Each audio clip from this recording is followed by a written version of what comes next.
What's up, y'all? We are back for the Dragon Ball Gekishin Squadra video, and today we will be doing a little guide video of how to play Gekishin Squadra. Now, I'm not gonna go too much in detail, like, how to play, characters and stuff. I don't think that's what I'm gonna explain here.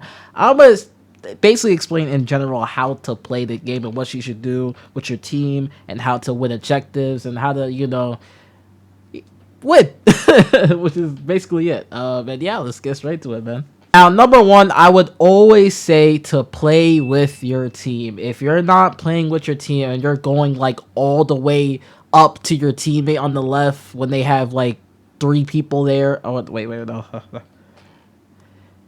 Now, for the first step, I will always say play with your team. And what I mean by that is always go with your teammate. Now, sometimes there's people who like to, stray away from your teammate, either going top or bottom. You stray away going to help the people on top, which means you have a 3 people against 2, while your one, let's say, tank or your DPS character teammate is down there fighting 2 people by themselves. That's not fun, all right? So I would always recommend just sticking with your team, making sure, they don't die and blame it on you since you're like all the way up there helping out your other teammates. Now, I'm not saying helping your other teammates isn't good. Like, there's times helping out your other teammates with 3v2 battles or 3v1 battles is gonna be good. Either you're going for bosses or you're like trying to, get their god destruction. I would recommend doing this if you know if Zeno's not going down or up to your side, so that you can safely just push up without having worried that Zeno's gonna take your spot, whatever your teammate is, if they stay back as well. But yeah, but the thing also about doing that as well is like if you go straight away from your teammate and go help your teammate on top, your teammate might also follow you, and then nobody's gonna protect either bottom or top base, whatever you guys are at. And it's gonna be all messy, and the whole comp is gonna just switch a rule around, which is not gonna be as good. So yeah, play with your team, guys. Yeah, please do. Number 2, I would say winning the first fight is really, really important. And what you should do after winning the first fight, which is like, the Supreme Kai fight where you basically fight to get level 4 at the start of the match, right? As soon as you win that fight, you should always go for farming. Don't try to overextend and chase them all the way back to the spawn. I mean, if you could kill them, you could kill them, yes. But I would always say once you, get a hold of the middle area, right? Always go for farming, either in the middle, get all the Cell Juniors, or get all the Frieza Force members, and just try to level up, man. Because levels is way more important than going for kills. The higher level you are, the more damage you do, and the more you're gonna swipe the enemy team like easily. You know what I'm saying? So yeah, I would say once you do the first fight, focus on farming. Don't really focus on kills too much, unless they're right up to your face and trying to attack you, all that. And yeah. Now, also, I want to talk more about the don't overextend. Now, what I mean by that is, let's say, you win the first fight and you see, let's say the enemy Goku's really low and you're chasing them back to spawn. And if you know that Zeno is not at their side and Zeno's on your side, I would say not to push that, because they're just gonna heal up, and then it's gonna be pointless. And then let's say their teammate let's say their teammate Oob comes out of nowhere and they just jump you because you overextended too much to their spawn. You're just gonna die for it. So I would always say don't overextend too much. They're gonna try to bait you to come to their side so they can just jump you, and then it's gonna be a whole lot of issues, because once they kill you, they're just gonna go for your god destruction and blah blah blah blah. It's gonna happen there. You lose. Well, you don't lose. You lose your god destruction, kind of. But yeah, don't overextend too much. Make sure you level up. Stick with your teammate at all times. And yeah. Now, number 3, I would say that the most annoying thing about this game is stealing the enemy bosses. Now, this is a tactic that could be used for not just the bosses, but for any NPC mob. You could just easily steal their levels, like the Kais. People sometimes wait for you to get the Kai low, and then they could steal it from you, which could be really, really, really annoying. I would say this tactic is really good for either team. Wait till they get, let's say, Android 16 low. You like sneak in with Krillin, be like Destructo Disc, and then you just like destroy or kill 16, and then you get the buff, and then you get to destroy their god destruction base a little bit, and yeah. Stealing NPCs and bosses is really good. I would say always try to do this tactic. If you're sneaky enough, like if you're playing a technical character like Krillin, you can like get in there real quick, use their what's it called, the destructo disc, or the try to remember that one move, that one key blast move he does, that go in the air and whatever, like any move really, and just try to steal it, and then you can like this solar flare and just run away. You know what I'm saying? So yeah, stealing enemy bosses is really good. Stealing Kais is really good. Stealing Golden Cell Juniors is really good. I would say stealing anything in this game is like probably the best and slash annoying thing to do in this game.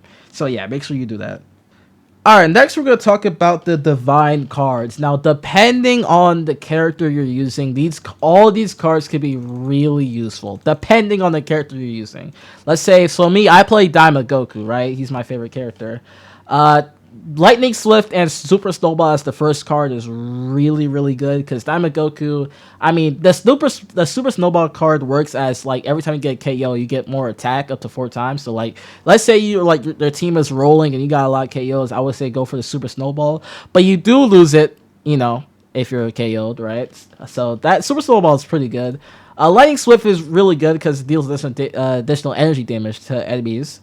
Attack within 2 seconds. So let's say, somebody, they're trying to run away, and they're like, and you just like flat use your Fangic step. Basically, just do extra damage to like make sure you kill them before they run away from you, which is pretty useful as well. Build up, I would say, is pretty good. Let's say if you're playing like a tank, for tanks I kind of go for the green cards, because like being as tanky as possible is really, really good. Now, tanks can also go for damage, so it doesn't really. As I was saying, these cards, like, you can really flip-flop between all these. I don't really think it's going to hurt you too much, depending on what build you go for. But yeah, the build-up, basically, activation conditions, yeah, every two KOs or assists on enemy NPCs, you get, more defense, right? Up to 10%. Or not 10%, up to 10 times. Too easy. I don't really use this one too much, but yeah, when you get below 50% HP, you get extra health, extra HP for 2 seconds. Could be easy to like, not easy, but could be useful to like survive longer, right? If you're trying to run away. I haven't used this guy. Blue cards are like the one cards I haven't been really using a lot. I know that Hit is really likes to use blue cards. But yeah, this one boosts movement speed slightly. Which is when it activates when your back is turned to a nearby enemy hero. This could be useful to like, also run away from your opponent, This one's just shortening your cooldown to activate a skill. This happens when you land a Gekishin burst. This could be useful. I don't think the blue cards are honestly the best one. That was red and green. So I would say always focus for red and green. But blue cards they probably have their uses for characters in the future or whatever, Yeah, this one boosts damage dealt to the target in proportion to their max HP until the end of the battle. When attacks hit. So, this is good. But I would say Prepare to Die is a little bit better. Now, the reason why this was a little bit better because this happens, like for me, I play Daima Goku, right? So this activates when an attack hits enemy hero for 50% or less HP. And Daima Goku, I mean, that guy does a lot of damage. Like, he's gonna get your health under 50% HP all the time, and then he gets this big damage boost, and it's really good. Daima Goku, I love that character. Now I would sit here and explain through all these divine cards, but I feel like it would take a little too long. But end of the story, I would say the red and green cards are way more better than the blue cards. Now, blue cards, they have this, which boosts boss damage to boost damage to boss for 4 seconds, and this could be really good. Like, say you're playing Hit, you can sneak in their base, you just demolish their god destruction within seconds, which is pretty nice. Like, these have I think this one is really good. The limit breaking jump, the third card for blue. Basically, you just have an extra vanishing step before the cooldown time ends. Like, you can just use it 2 times, which is really good. But yeah, all these divine cards have their uses. And I would say, like, the builds you could go for is like really like unique. I think you could really go for any build you want here. And yeah, I mean, Divine cards.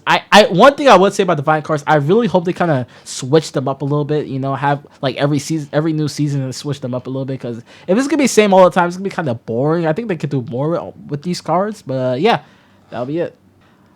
All right, one more tip I'll give y'all is this one's like really, really, really basic, but like I have to say it for the people who don't know. All right, but I would always say guard your bases. I promise you, I'd be losing lots of games with my teammates. Don't sit down and guard base and go for kills or try to go to the enemy side to get their Zeno, which is good, or not Zeno, to get their God Destruction, which is good.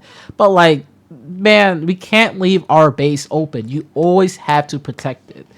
Now, the thing about that too is like, let's say you're in the final point and like let's say they have one last God Destruction left you have to break, and you also have one last God Destruction you have to break. I would still say sit back and defend. I don't think it's smart to the entire team to go for it because somebody can sneak in and get your base, and then once they destroy it, it's just they're gonna get the Dragon Ball for our team.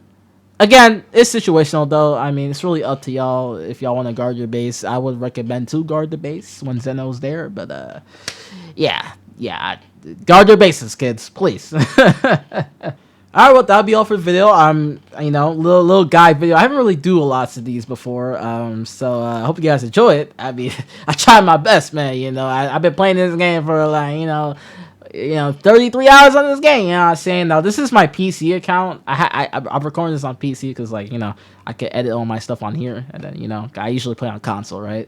So this game is really fun. I enjoy this game a whole lot, man. The only thing I'm wishing for is for them to shake up the game just a little bit, make it a little more different every match. I mean, it is more different every match because of the what's it called, the divine draw with all these different effects. But yeah, I just hope for more updates, more characters, updates to the divine cards and all that. And yeah, that'll be it. Hope you guys enjoy. I'll catch y'all in the next video. Let me know if y'all want more of these guide videos. I mean, I'm not the best player. I'm not the #1 player, but I could give some tips of how to play as a team. All right. Oh, I think I'm gonna end the video with that. How to play it like a team in Dragon Ball Gekishin Squadra. Yeah, hold on, that's a good title. Shit, all right, I'm gonna do that. But yeah, I'll catch y'all in the next video. Peace out.